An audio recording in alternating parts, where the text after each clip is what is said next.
Today's webinar is Shared Stewardship as an Archival Management Model.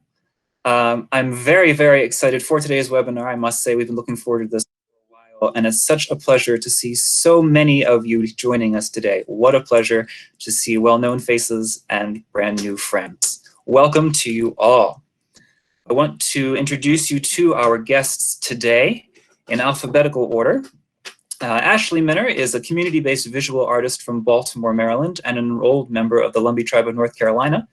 She received her MFA and MA, both in community arts, from MICA, the Maryland Institute College of Art, and she earned a PhD in American Studies from the University of Maryland College Park. Ashley currently works as a professor of the practice and folklorist in the Department of American Studies at the University of Maryland, Baltimore County, or UMBC, which we'll be hearing of a lot today. She also serves as director of the minor in public humanities. She will begin working as a curator at the Smithsonian National Museum of the American Indian this fall, which is a new career move for Ashley, and many congratulations to her on that. Our next guest today is Beth Saunders. She is the curator and head of special collections in the Library Gallery at the University of Maryland, Baltimore County. She is a specialist in the history of photography and received a PhD and MPhil in art history from the CUNY Graduate Center and a BFA in studio art from the University of North Carolina at Chapel Hill. Before joining UMBC, Beth held positions in the Department of Photographs at the Metropolitan Museum of Art and Sotheby's, New York, and has taught at Baruch College, Rhode Island College, and the Rhode Island School of Design. Our third guest, with 34 years of personal, professional, and community-based experience, Dominic Schoduke, Telephero, continues to make musical strides as a groundbreaking and highly adept beatboxer, vocal percussionist, and breath artist who pushes the boundaries of the human voice within and outside the context of hip-hop music and culture. As the first vocal percussionist to do so, he formerly served as a dance technique musician and composer in residence for Towson University's Department of Dance for 12 years, and is the founding director of Embody, a festival series of the vocal arts. Schoduke now serves as TU's first innovator in residence, anchored within the College of Fine Arts and Communication. And our fourth guest is Ashley Todd Diaz. She is an assistant university librarian for special collections and university archives at Towson University. She specializes in academic archives, leadership, and instruction, working previously at Emporia State University and New York University. Ashley has taught as an adjunct professor of archival science for the last 9 years within Emporia State University's Master of Library and Information Science program and Drexel University's Master of Information Science program.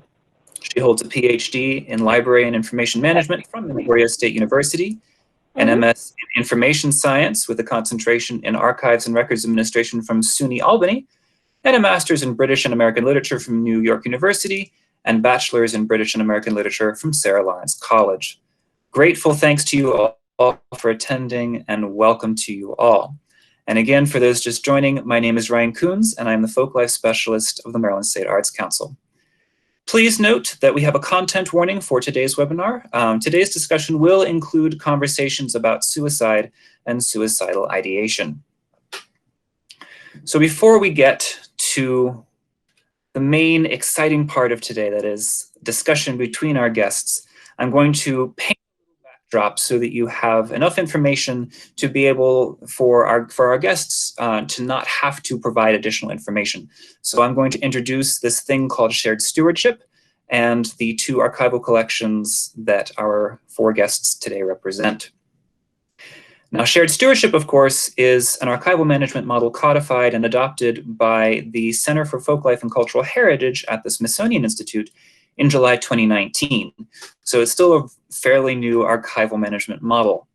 And while we're talking about CFCH, or the Center for Folklife and Cultural Heritage, I want to acknowledge our colleagues from CFCH who are with us today. Many thanks to you all for joining us. And many thanks to many of you for the conversations that I've been privileged to have with you on shared stewardship and archival conversations that have led to today's webinar and to the use of shared stewardship by Maryland traditions. Shared stewardship in big, bold, capital headline letters fulfills the concept of nothing for us without us. So in other words, the people who appear in an archival or museum or repository collection, or from whom collection materials derive, those people share curatorial authority over their cultural heritage items in collaboration with repository staff. Now, in practical terms, this is going to look different in almost every single instance and can involve such things as consultations on culturally appropriate description, metadata creation, collections care and housing, collections access, all aspects in which the materials in a collection go through their processes, the ways that people interact with them, all those glorious things that archivists do every day. Shared stewardship does a wonderful job of promoting equity and inclusion within archival contexts and strengthens relationships with source communities and improves the quality and accuracy of metadata and collections records. And I'd like to note that, of course, CFCH has created the shared stewardship model, and grateful thanks to them for that. To the best of my knowledge to date, CFCH is focusing on incorporating shared stewardship into the management of pre-existing archival collections. And one of the reasons for today's webinar is that both Ashley's and Schoduke's collections, which I'll be introducing to you momentarily, were made possible by and accessioned using shared stewardship. These are not collections that pre-existed and are now being transformed into shared stewardship collections. Rather, the existence of these collections was made possible from the beginning because of shared stewardship. So as such, we are quite excited to present this webinar to you today in order that we all might begin a broader conversation on how to use shared stewardship to preserve cultural heritage items and materials that otherwise might not be able to be preserved. Now, some background on the collections you're going to be meeting today. The Ashley Minner collection is housed in the Maryland Traditions Archive. And as I mentioned, I am the Folklife Specialist of Maryland Traditions. This is the Traditional Arts program of the Maryland State Arts Council. And the Maryland Traditions Archives are housed in the Department of Special Collections at UMBC. And I'm very privileged to work with Beth on this project and on this archive. The MTA is a series, as you see listed on the screen, of publicly accessible archival collections that include a rich variety of field research materials from a variety of communities across the state, in addition to administrative materials created by folklorists themselves. These include the Maryland Traditions Collection, the Maryland Folklife Program Collection, which is our predecessor institution, same people, same goals, slightly different name, as well as collections of individual folklorists themselves, such as Elaine F. and Dorothy Howard. Other collections have been donated by tradition bearers, such as the Ola Bell Reed Collection, and, of course, the Ashley Minner Collection, which I'd like to introduce to you now. The newest collection in the Maryland Traditions Archive, the Ashley Minner Collection, documents the American Indian community of East Baltimore with a particular focus on first-generation Lumbee tribal members who established the neighborhood in East Baltimore known as the Reservation. The collection includes a wide variety of historical documents, oral history interviews, and land and census records. And we're very fortunate that this collection is in existence. I'm quite excited to see where it goes. So the second collection on today's webinar is Schoduke's, which I will introduce briefly. Schoduke's collection is housed in the Department of Special Collections and University Archives at Towson University, which collects, preserves, and shares documents, photographs, and artifacts of permanent historical value produced by or received by Towson University. And Towson University Special Collections focuses on collecting materials, of course, related to Towson University history, but also has collection strengths in Jewish studies, performing arts, World War II history, and the history of education in Maryland. And their performing arts collection area was founded in 2012. Within the performing arts collection area is Schoduke's collection, which I will frankly refer to as Schoduke's collection, but the full title of which is Ideations of Potential, Schoduke's Innovation Lab of Embodied Scholarship and Hip-Hop Imagination.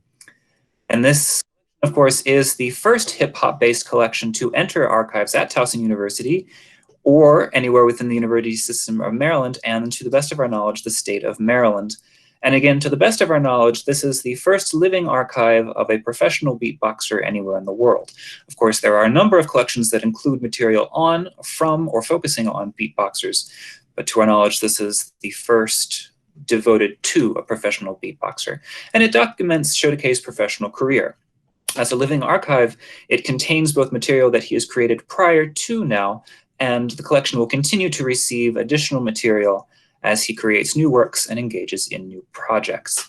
And again, for those of you just joining us, please note that this collection, and therefore today's webinar, does have a content warning, courtesy content warning for you, that we will be discussing suicide and suicidal ideation. And without further ado, I'd like to turn it over to our guests. We've put together these various discussion questions, and both Ashley and Schoduke have supplied me with a series of images. So as you wish me to show that, please let me know, and I'll move to that image. Take it away, folks.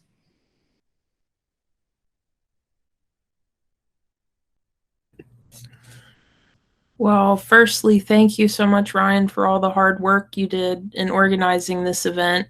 And, you know, it's an honor to be in conversation with yourself and Schoduke and Ashley and Beth. Sho, did you want to answer first, or should I? No, you can go first. Okay. All right. Well, how was this collection established and what makes it meaningful? Ryan, could you show my first slide? So you've seen this picture before. I am a member of the Lumbee tribe of North Carolina, and the largest satellite community of Lumbees outside of North Carolina is in Baltimore, Maryland. My family, like many other Lumbee families, moved up after the Second World War seeking work and a better quality of life, and we found it here and decided to stay.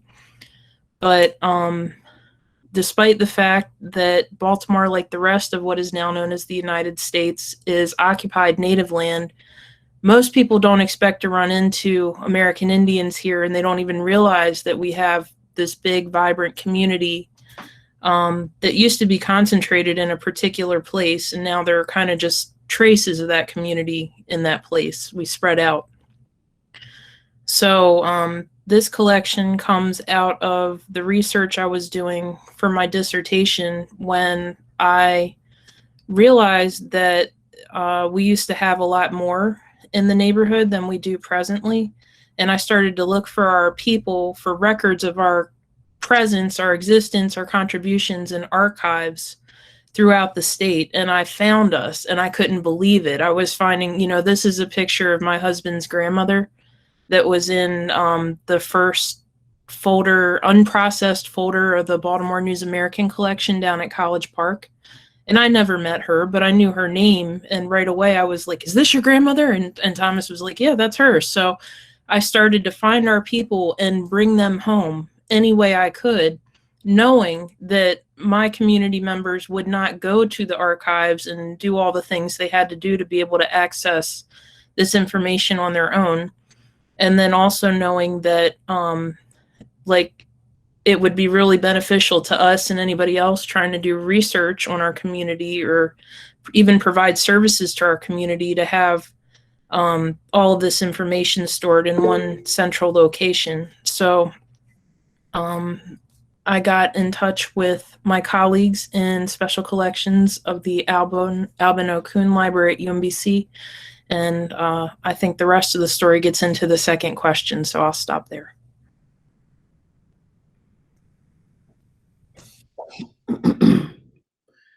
Hello, everyone. Okay, so let's see. My collection was established in a nonlinear fashion, so to speak, around 2018. Actually started in 2017. I was a recipient of the Maryland Traditions Grant for the Master Apprentice program of the Maryland State Arts Council of Maryland Traditions. And one of the tenets of that process and agreement was to have the Master Apprentice process archived in the Maryland Traditions collection at UMBC. And I thought that's really interesting. And then from there till about 2019, I started to see the different bits and pieces of my work were being archived in different places. The Harvard University archives by way of the Salzburg Global Seminar, UCLA, all of these other places. And I thought, okay, this is interesting. How can I possibly consolidate all of these seemingly random archival attempts at preserving bits and pieces of my work? So I had a meeting. I'm currently innovator in residence in the Towson University College of Fine Arts and Communication, and I had a really fascinating meeting with the Associate Dean, Greg Fowler, and I brought this news to his attention, and I said, check this out. I just found out my work got archived here, here, here, here, here. And he said, you know, we ought to broker a meeting between yourself and the work that you're doing within the archives, outside of these archives, with the Albert S. Cook Library here on campus. And I thought, I was kind of thinking the same thing, but I'm glad you said it.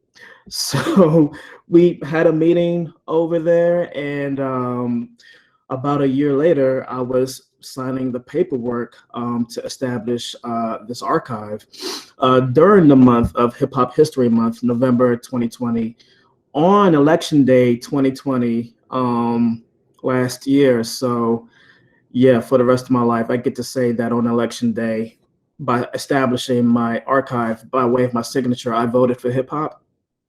Yeah, that'll be with me for the rest of my life. I'm very happy about that.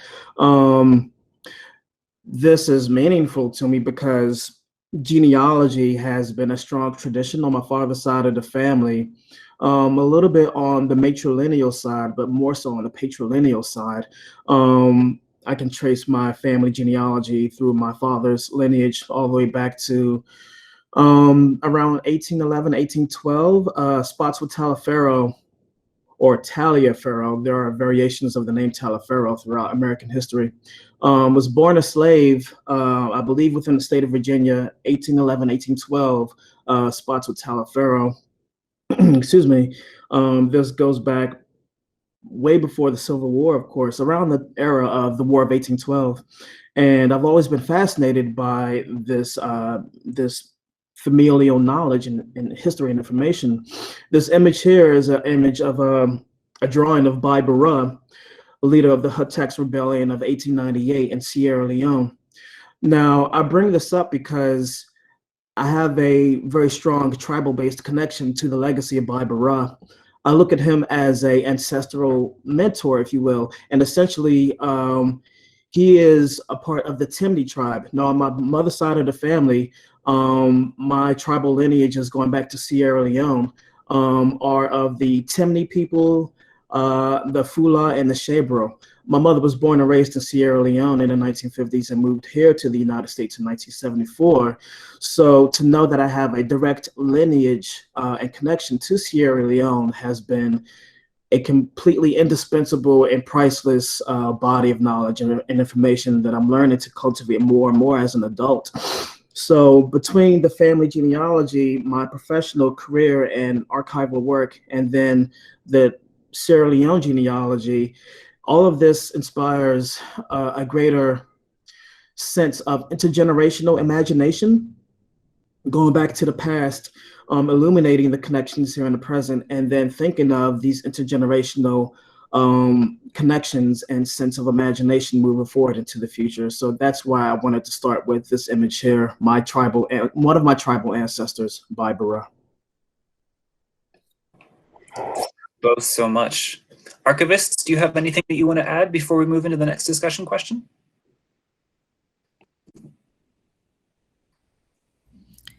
I think I'm happy to keep us moving along. Ashley? Yeah, I think anything I would like to say, I can also say for other questions. So. Fantastic. In that case, without further ado, Ashley Minner, I'm going to move on to your next image and ask you to consider this question.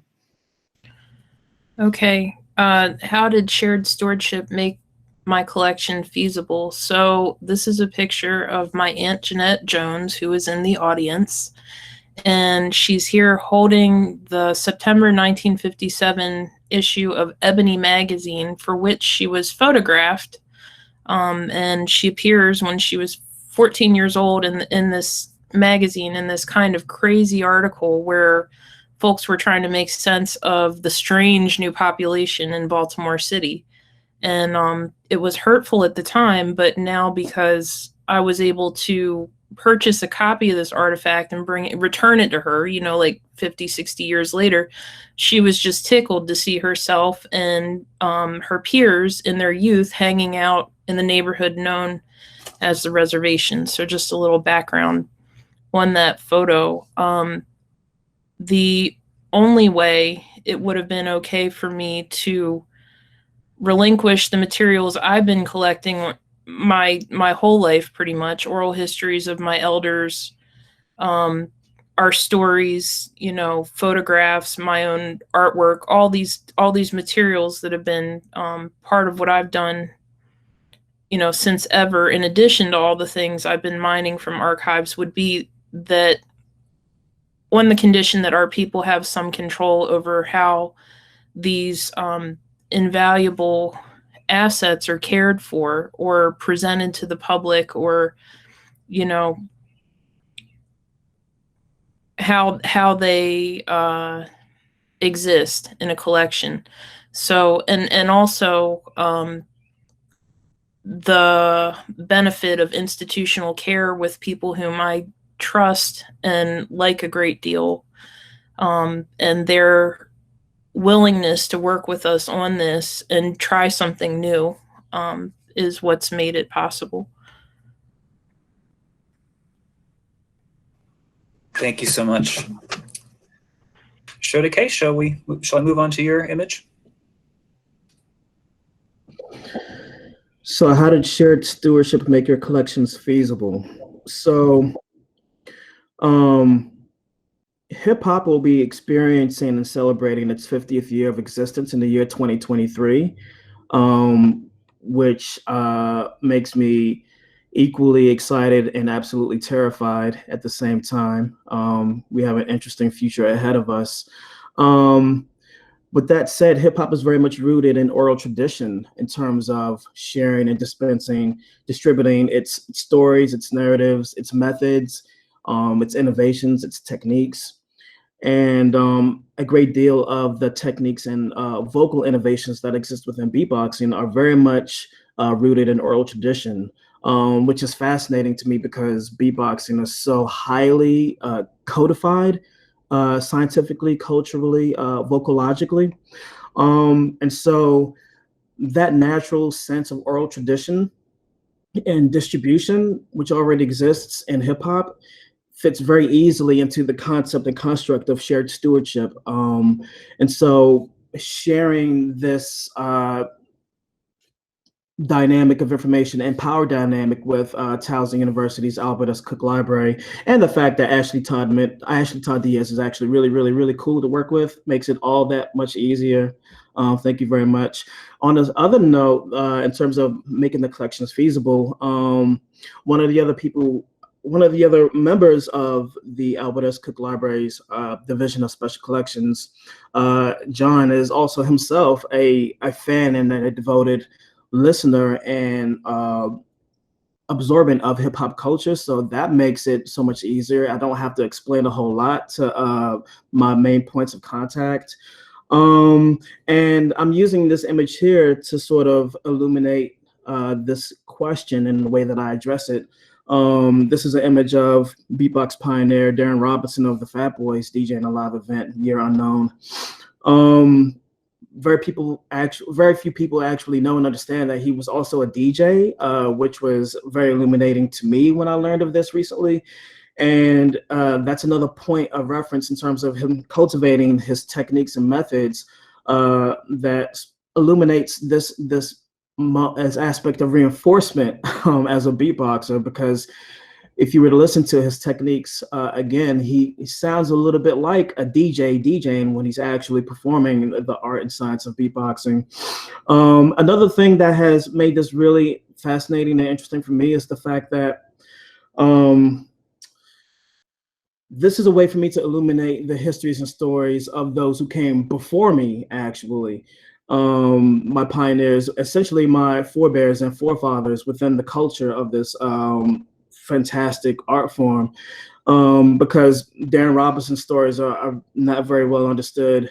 Rozelle's stories are not very well understood. They're still captured within oral tradition. And so being able to contribute and donate within shared stewardship creates this dynamic of balance to allow the oral traditions to still exist and be preserved, and then also be documented on the terms of hip hop culture. Thank you both. Ashley, would you care to speak about how shared stewardship improved or complicated the accession process? And archivists, feel free to jump in as appropriate. Sure. And to illustrate my answer to this question, I have a screenshot that I took from a meeting with Tiffany Chavis, the very first processing archivist of our new collection, and Stanton Lewis, one of our community members who's been helping us write on with everything, but in this case, identifying folks who were in some photo albums accessioned from the Baltimore American Indian Center. And so firstly, shared stewardship is amazing because we, like I say, the very first person to process this collection is a member of the community that it represents. I was over the moon excited to hear from Tiffany that she wanted to work on this with me. She is embarking on a second career right now as a Master Library Science student at College Park, and my sister, who's also a member of the Lumbee tribe, is coming right behind her. So now it looks like we'll always have a slot for an intern or somebody to work on processing this collection from the community, we hope. Now, the complicated part, one of them, and Tiffany's on here too, she can attest, is like dealing with people from our community, sometimes multiple people from our community at the same time, late nights, going through photo albums, which is great fun, but it's also super frustrating trying to explain and code, who's in what photograph, what are they doing, what are they wearing. It's very tedious. But I enjoyed the meetings we had quite a lot, and I look forward to more. And it's also complicated because right now, Beth and Ryan and I, so far just the three of us, are working on this, what we're calling a Bill of Rights document for the collection, that explains our values and our agreements and how this collection should be cared for and accessed, and what if folks want their materials back or out of public view, etc. And it is hard. I mean, like, not even just mechanically hard to think through these things, but it's like spiritual stuff. I'm really being pushed to think of what do I need in place to make this okay, and to honor the people who are being represented, beyond such time that I can be around to say, like, this is how it's going to be or not. The idea is that all of this will live beyond us. So for our children, for our children's children's children, like, what do we want in place? And it's a lot to think through. Yeah, I can maybe speak a little bit to the accession process from the other side of things. So as Ashley said, like, this is hard work. We, typically when we get a collection, we have a set of procedures that we follow, and it's pretty standardized. And every donor, there's always some negotiation, and you're talking about relationships when you're talking about donations. But I think in this approach of an accession that starts with a model of shared stewardship, we have to shift our framework from legal, procedural, those sorts of approaches to relational, intentional, and very specific. And that Bill of Rights document that Ashley, Ryan, and I have been working on will basically be combined and incorporated into the typical paperwork that we would use. So the idea in drafting this, the thing that we kind of keep hitting up against is notions of authority that tend to exist in archives, and even the authority of an individual donor, right? So Ashley, this is Ashley's collection that she's compiled. And I don't want to speak for Ashley, but as we've been talking about it, the intention is that this collection will live on and be added to by other people. So, you know, it's Ashley also isn't the ultimate authority. So thinking about collective decision making now and sort of an iterative process of collective decision making going forward is how we're approaching it.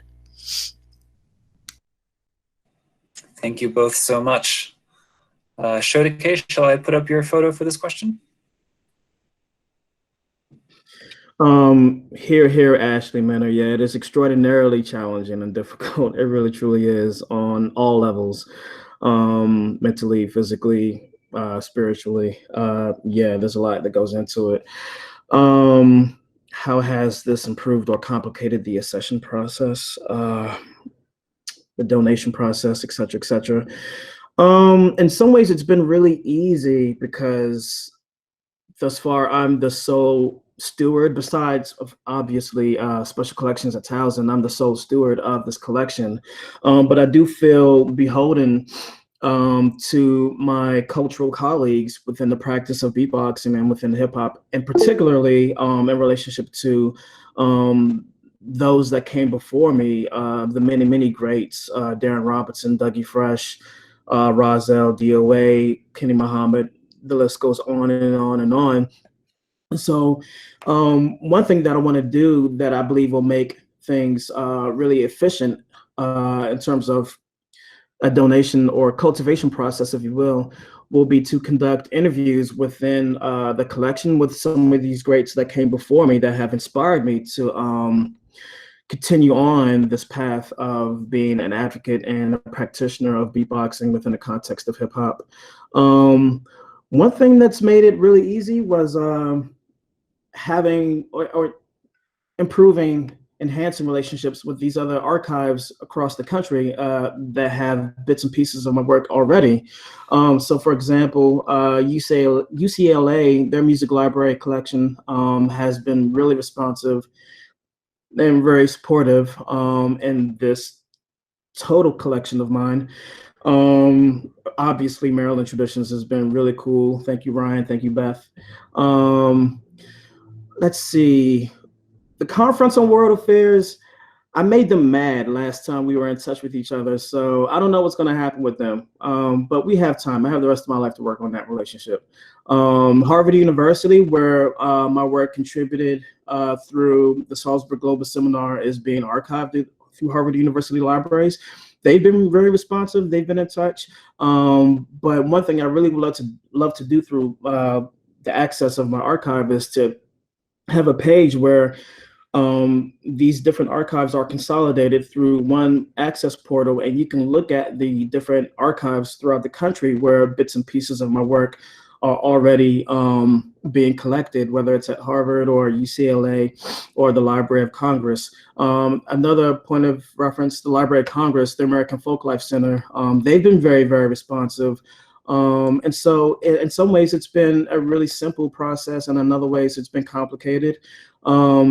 One thing I want to do in terms of having a really dynamic and efficient cultivation of my presence within the archive is to connect to other parts of the special collection at Towson University. So for example, let's see, I'm going to leave I've been leaving links in the chat space as a reference point to further illuminate some of these points I'm making. But you have the composer Jonathan Leshnoff, who also has a living archive in the Special Collections Division at Towson University. He's only a few years older than me, and every single time we talk, we have the most fascinating conversations now. And he's starting to feel like archival brother from another mother in a way. So thinking about doing work with him from the vantage point of the fact that we both have a living archive fascinates me and excites me to no end. So Socially, I would say it's been really, really, really simple. And then in terms of knowing what to do or how to cultivate this archive, because it's never been done before from the vantage point of beatboxing, that part has been a really great challenge, but complicated. And I imagine it'll become easier and more efficient as the years roll out from one year to the next.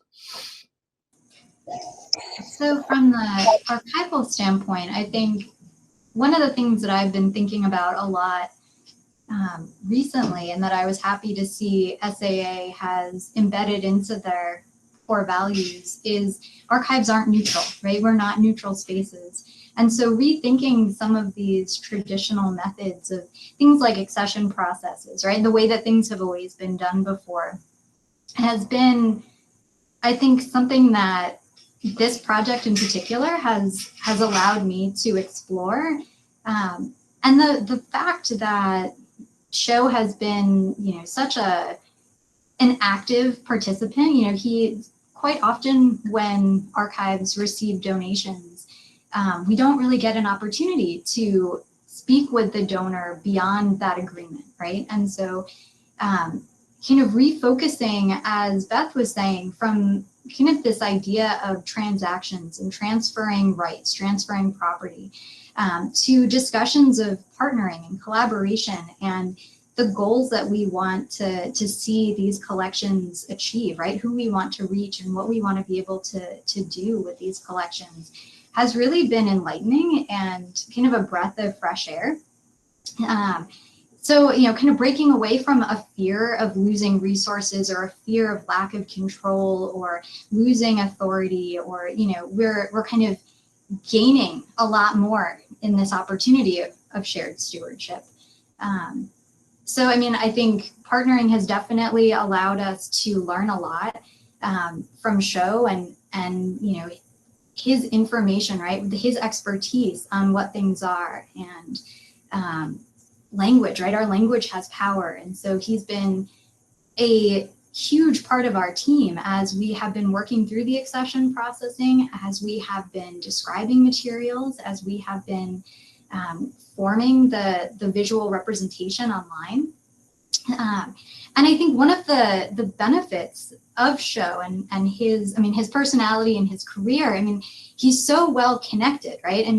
Every time you talk with him, he's introducing you to new people and pulling more people into the conversation, which is great, but also has been challenging, right? Because now, with his collection, as we are looking at the Salzburg Global Seminar and Harvard University, there are many, many more partners that have kind of come into this discussion that I've been working with in terms of, okay, how do we, if a photographer has taken photographs of Sho performing, and we would like to represent that as something that is connected to Sho's career and kind of the reach of this collection and material, well, how is that relationship going to exist in terms of shared stewardship?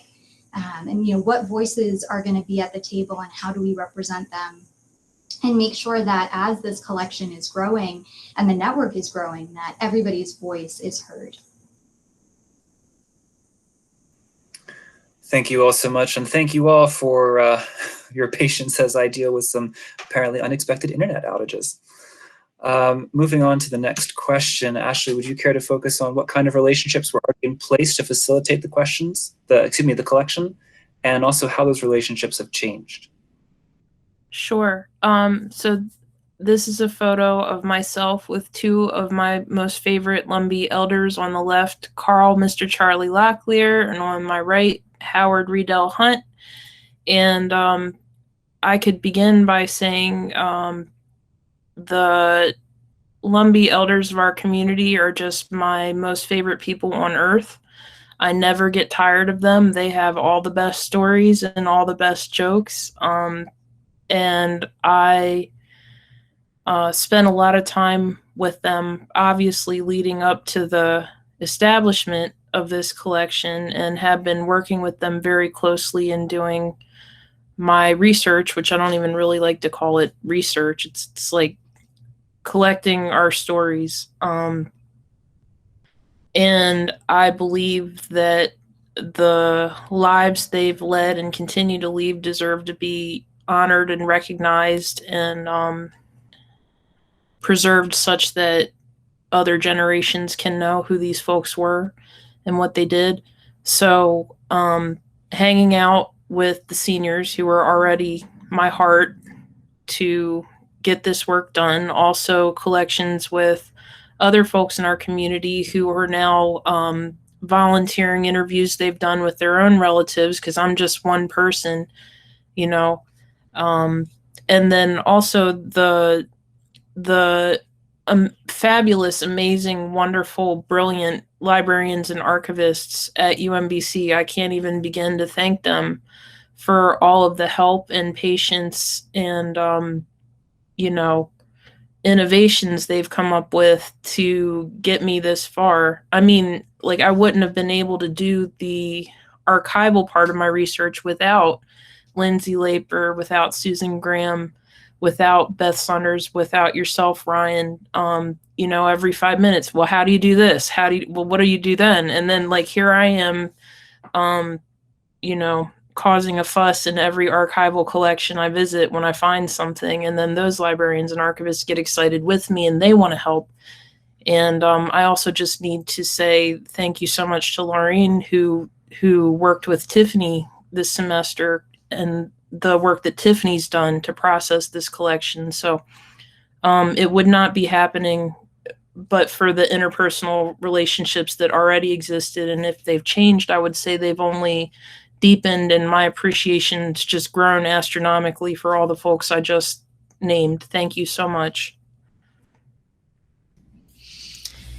Thanks, Ashley. I just want to kind of amplify what Ashley Todd Diaz said about the fact that that these relationships become networks. And it's very similar with Ashley, who's also very well connected. And as she said, you know, she's facilitating additional donations to this collection. You know, when people reach out to her, she can connect them with us. And then, you know, for me, I'm relatively new to UMBC. So Ashley already had an existing relationship with Lindsay and Susan in special collections. And I think one of the exciting things about this collection coming is being able to involve all the new people who come in, like Lorraine, like Tiffany, in working with the collections. And as Ashley said, the connections are deepening, and the hope is that they will continue to deepen. And one of the things that I kind of wanted to go back to that Ashley Minner said earlier, when you were building the collection, you mentioned that your community members wouldn't go to the archives, like the ones that you were going to. And so I think part of the relationships we're building is also trying to make people aware that this is an archive you can go to and find your history here, and we want to welcome you. Yeah. Thank you both. Schoduke, shall I put up your photo? Yeah, you know, to reinforce what Ashley and Beth, what both Ashleys and Beth just said, I think every archive, every collection should have a living host. That's what I think. They should have a living representative. So let's see, what kind of relationships were already in place to facilitate the collections? So I first started working at Towson University as a musician for the dance department, a dance technique musician and composer for modern dance, for ballet, for improv, contact improv, you name it, since 2006. And over time, my presence at Towson University began to evolve. So a few years ago, I was invited to join the Asian Arts and Culture Center at Towson University as an advisory board member. And then before that, I had a really strong relationship cultivated with WTMD 89.7 FM, Towson University Radio. And then beyond the Asian Arts and Culture Center, I was invited to take a position as the first innovator in residence in the Dean's Office of the College of Fine Arts and Communication, which allowed me to essentially teach cultural and musical and artistic innovation through the vantage point of my practice as a beatboxer throughout the entire college, the theater department, visual arts, dance, music, comm studies, you name it. And so I think all of those relationships that I was cultivating, and now with the Albert S. Cook Library through Special Collections, all of those different relationships that continue to be cultivated throughout the Towson University network, I think is essentially what has allowed me to establish something such as my own collection at Towson. And then beyond, I think it was a matter of, it's interesting. So much of it has been very intuitive for me, but essentially, I think it was basically self-propelled advocacy. I don't know. I just kind of knock on people's doors and just show up. I know it's annoying sometimes, but I kind of can't help it. So, yeah, self-propelled advocacy, because essentially no one else was going to do it for me as a sole representative of hip hop in an environment such as Towson University. I think it's been a very challenging and exciting and yet at times a lonely relationship that I have there. So I've had to cultivate relationships based on different threads of common interest and common passion. So by way of the Asian Arts and Culture Center, that connecting thread has been my relationship with Alash, working with one of the world's best tube and throat singing ensembles. And then with dance, that common thread has been the human body as the instrument, whether it's dance or whether it's the vocal arts, and that being the connecting thread. And now with the Special Collections, it's a deep interest in cultivating history and heritage through Special Collections. So one thing I want to do is I want to leave a link in the chat. And the reason why I chose this image here is this image is of me, different overlapping dissolutions of my figure moving through the space in the Center for the Arts at Towson University. This was used to promote my new position as an innovator in residence. And basically it represents me being able to shift and move my presence and perspective from dance to Special Collections to WTMD to music, so on and so forth, to further illuminate and reinforce that point of connecting seemingly varying disciplines and fields of study that seem to have no connection. You will see that represented in my archive. I have different sections focused on very specific areas of my interests. So I have a section that will be dedicated to my relationship with Alash and the Tube and Cultural Center. I have a section that will be dedicated to my relationship with all of Towson University, my history there, an ongoing relationship, and so on and so forth. I just left that. Yeah, okay. Sure, Adrian. There you go. So if you access that page and then scroll down, you'll see Ideations to Potential next to Historic Clothing Collection and just beneath commencement programs as well.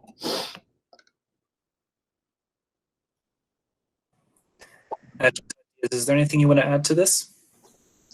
I'll just say briefly, I mean, I remember meeting Sho when I had started at Towson, and our paths hadn't crossed in a number of years. So it's been really great getting to foster our relationship again over the last year or so, and seeing how different relationships are forming, and the idea that the collection is really not only going to kind of be the visualization or the evidence of all of those relationships, but hopefully it will continue to grow new relationships and inspiration as well.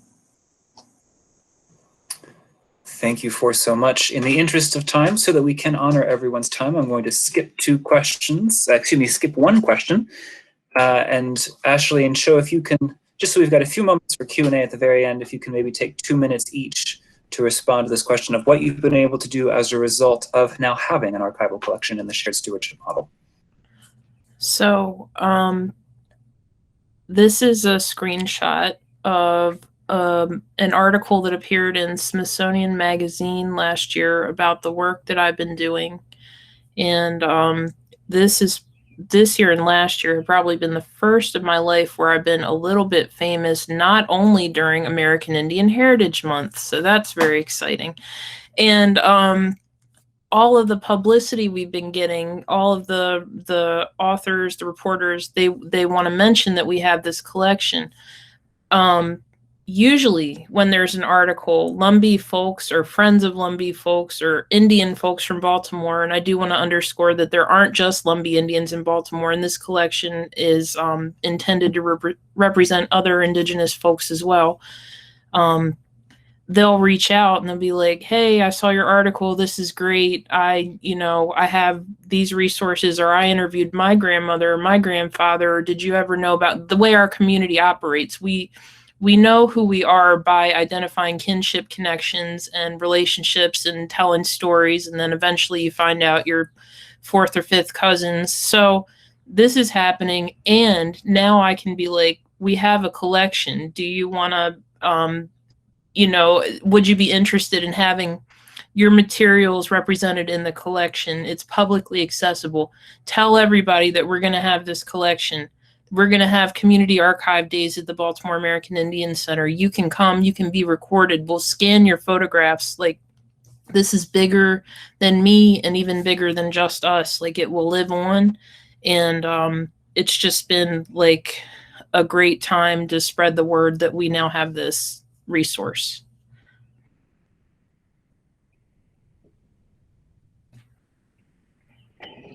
Thank you, Ryan.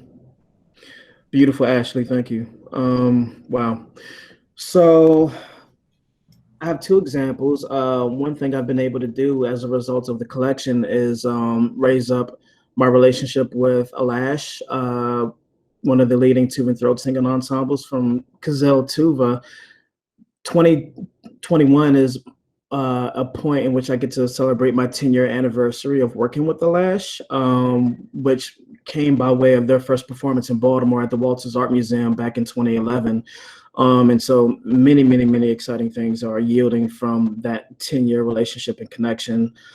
And then I would say most importantly, so I've decided to embed my archive with a mission, a life mission and a life goal. So as a living survivor of Black youth suicide and ideation, I've decided to dedicate my archive to raising awareness of Black youth suicide and ideation, which has only become more grotesque in its data and its results since 1991. It has risen about 71% since 1991, which is just out of this world, and has become increasingly more intense during this convergence of pandemics since last year. And so coming out of my own personal struggle with it last year, I just kind of decided to, use this trauma as my sword and shield and use my archive as a way of enhancing my sword and shield, and use my musical testaments either by way of research or either by way of performance to raise awareness of this ongoing epidemic, in the same way that Alash uses their music to raise awareness of not just the Tuvan culture, but the fact that the Tuvan language is endangered. With less than 1 million speakers left, I've decided to embed my music and my embodiment of the music with raising awareness of an epidemic as well that cuts very personal for me in a way. And also recently I had a meeting with the National Institutes of Health about a week or so after I announced the establishment of my archive. And actually, as a matter of fact, maybe this is a good sign, I have my follow-up meeting tomorrow with the National Institutes of Mental Health to talk about ways in which they could potentially use my archive as a form of awareness building. and also the Towson University Counseling Center, looking to forge partnerships with them, and to know that this mission will live on beyond my own lifespan kind of brings me some sense of relief and some sense of potential providence that these challenges I've gone through were about something much bigger than myself and my own trauma, and maybe I can use it to raise awareness for these other lives that need to hopefully be saved. Thank you all so very much for engaging in this conversation together and sharing your experiences and your ideas. It is 2:00, and I know that a number of folks cannot stay with us for the Q&A session. I think we'll just take maybe 5 minutes maximum. I want to honor folks' time. And I'm going to start off by dropping into the chat a link that I meant to put in much earlier. This is the PDF of Smithsonian CFCH's definition of shared stewardship. It's a fantastic document. I highly recommend it. And for folks who have to leave, this is going to be recorded and up on the MSAC YouTube very soon. For the Q&A, there's, as far as I'm aware, unless folks want to add to this, and again, I just want to take a few moments, there's only been one question that we've received that you haven't already answered, and this is primarily for Ashley Minner and Beth Saunders, a question about if there are any must-includes for the Bill of Rights document that we are creating, and how are annual or regularly scheduled reviews involved in that. So far, the Bill of Rights we've been working on, I've kind of taken the lead and then weighed in with Beth and Ryan exactly once since that happened, and we'll get together again. A lot of it is borrowed from, based on language in the United Nations Declaration on the Rights of Indigenous People, and there are just some basic truths like Lumbee people are people, and we have human rights, and it's like sad that you have to say those things, put them in writing, make sure that everybody affirms that they're true. But there's a lot of that. I also want to have something in there that covers, say, if, you know, a descendant down the line would not like their family photograph to be in the collection. Just for an example, what's the process? Also, as for regular check-ins, we've decided that the hardest part maybe of what we're trying to do here is identifying who should have the final word on this collection. Like Beth says, it's not even me. You know, like I'm just one person, and we don't have, you know, a tribal leader in this area. We don't have a community organization that represents everybody represented in this collection, not just one. So the solution we've come up with thus far is that there will be regularly updated contact information for community representatives, like a few, and we'll check in ever so often with them about, you know, the Bill of Rights, what's represented in the collection, how things are going, and then the procedure from there will also be included in this document. What do you think, Beth?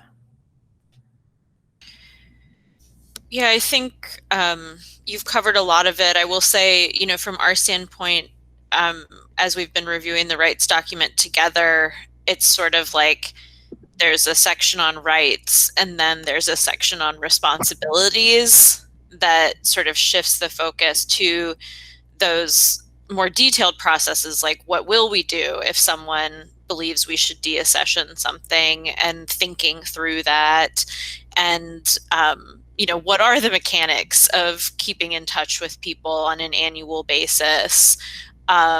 So we're sort of, as it's structured now, we're kind of framing it in that way of rights and responsibilities. And I wanted to kind of add that the hope is that as these relationships strengthen through this model of shared stewardship, that the answers to those questions will start to become easier, you know, that we'll build this network, and there won't be a time when we've lost touch, right? That it will be easier to know who to reach out to when specific unplanned for questions come up, because inevitably yeah.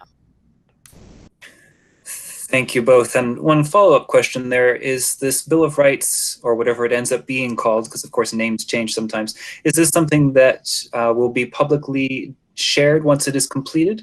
The querent Caitlin Keene of the Chesapeake Bay Maritime Museum is interested because, as a registrar, she's particularly interested in how she can use it in her collection. Yes, absolutely. Yeah, public university, publicly accessible collection. I'm all for free open source information. And also, I didn't say this, but I want to say this, that in this Bill of Rights document, I've been also referring to UMBC and the library's own mission and vision statements. You know, like I think Schoduke alluded to the fact that we have a convergence of pandemics right now, and a bunch of cultural institutions have scrambled to address long neglected issues of equity. And a lot of this language shows up in the official language, like what's out there publicly on behalf of the university and the library. And I want to make sure that's baked in, remind the institution that you've agreed to uphold these things and these values. So that's there too. Thank you. I want to end on a question for all four of you, starting with Schoduke and Ashley Todd Diaz. Question from R and Lil. When seeking contributions to a new collection, what are ways that you can describe the shared stewardship model to members of the community who are apprehensive to, in scare quotes, give up their materials? Ooh, boy. Ashley, do you want to take that one first? Sure. So I think building that sense of trust, right? Building that sense of transparency, entering into a partnership or a relationship is going to look like, and agreeing on how material will be addressed and cared for and described and even arranged. Some of the things that Sho and I have talked about is, typically the archivist, right? The processing archivist decides the groupings, the series within a collection. And Sho has been incredibly involved in that, right? Understanding how the materials should go together, what the relationships are, how they should be described, how they should be represented. So, as much as you can, kind of walking somebody through that process and being as open as to what they can expect, asking questions, sharing documents, sharing processes, so that you have a firm foundation and there are no hidden things, right? No hidden processes or statements or expectations, that everybody's on the same page, and that authority or that decision making is shared by everybody. In terms of using the archive to cultivate stories from within the heritage of hip hop, I kind of liken it to the campfire. And over the decades, I think the campfire has migrated, if you will. First, the campfire in which we all gathered around and shared our stories existed within, specifically geographically within New York City, the Bronx, where it was born and bred. And then the campfire shifted to the radio, and then to Young TV Raps, and then Rap City on BET. And now that campfire is shifted to the internet, but still that campfire of oral tradition still exists. And so that's sort of how I would look at potentially describing the process of shared stewardship for practitioners and cultural cultivators coming out of hip hop. In terms of addressing the model of shared stewardship with not only myself as a survivor of Black youth suicidal ideation, but potentially other survivors, I have no idea yet. I don't know how to answer that question. I just know that if that were to be a part of the collection, I'd want to do it in a way that made the person feel not only safe, but also empowered. And well, thank God I have the rest of my life to figure that part out. There's no rush on that. We can take our time. Beth or Ashley, do you want to go next? Well, I just chatted a link to an article that I co-authored with my good friend and colleague, Jessica Markey Locklear, who's a Lumbee woman from Philly. There's also a Lumbee community in Philly, and she's doing similar work, and it's called Repatriating the Archives. And I did that because I want to point to the fact that people see a title like that and they think it means we want to remove all the artifacts from institutional care and give them back to their communities of origin, which isn't a terrible idea, but that's not what the article was talking about. And similarly, when I'm asking folks to contribute to this collection, I'm not saying give it up like forever, the only one, the total control over it. I think we can remind people that it's about shared stewardship, and it's not like you lose access, it's not like you lose complete control. So there's some comfort in that. Yeah, I'll just briefly say, I mean, I agree with what everyone has said, that the emphasis is on sharing. In my opinion, I never want to be in the position of asking someone to give up anything. Like, if a donation comes, it should be freely given, and the reason that someone might want to donate has to be because you're modeling shared stewardship and you're showing that the way that you preserve and allow access to the collections is thoughtful and is involving the community in those decisions. And by way of closing, I'll just add that it's kind of on those of us who are sitting in the archivist's seat, in the curator's seat, right? Because this older model is that by donating, you are giving up your rights. It is very much a cession, right? And that is, I think, one of the single greatest components of shared stewardship as a model. It forces the institutions, it forces the archivists, for whom this might be very foreign territory, to develop those relationships with the communities. And that sounds scary or difficult or time-consuming, but, or maybe more appropriately, and in so doing, you have a communities, people who are already allied to you, to your collections, who can then go out and advocate for you, your repository, your institution, right? I mean, no matter how well organized any repository is, if no one's using it, it's a little better than an attic, right? It's within those relationships of use, of access, of donation. And shared stewardship has all those built in very clearly in ways that I think they haven't been codified before. So thank you all very, very much to our 4 guests for joining us today. Thank you all to our audience very much, especially those of you who have stuck out for the last 12 minutes with us. Again, this is being recorded. It will be available on YouTube very soon as a public resource for you to use as you see fit. And without further ado, I hope you will have a fantastic afternoon.